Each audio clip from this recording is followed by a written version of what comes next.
Luigi Mangione's most devout supporters filed into Manhattan criminal court Monday for a marathon week of pivotal pretrial hearings. Everyone, including those we don't like, is entitled to fair treatment under the law. At stake, whether crucial evidence like the alleged murder weapon and his personal diary can be shown to jurors at trial next year, according to legal analyst Terry Austin. Did they get the warrant before they got that evidence?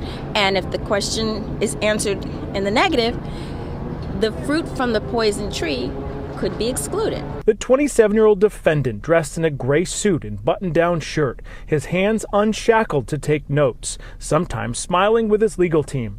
But in a more sobering moment, for the first time in court, Mangione watched the now notorious surveillance video showing the Midtown murder of Brian Thompson.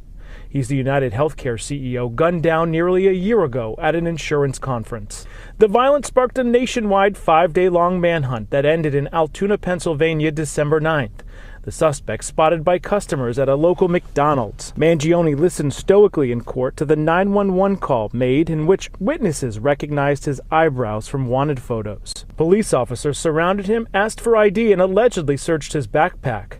The defense arguing police did so without reading his Miranda rights or producing a warrant. I'm certain the prosecution is going to argue we would have gotten it anyway. Monday afternoon, Pennsylvania Corrections Officer Thomas Rivers testified about how he was supposed to watch Mangione to avoid what his boss called an Epstein situation, saying the two conversed from time to time in what he called casual, coherent conversations. Quote, "From what I remember, we spoke about the difference in private health care and nationalized health care.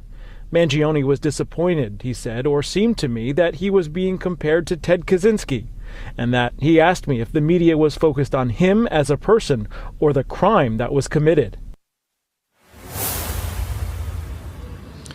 20 more witnesses or so are expected to take the stand as these hearings are expected to last for most of this week. Prosecutors want the judge to keep in all of this evidence at trial. However, it's the same judge who delivered a win to the defense in September by dropping the terrorism charge.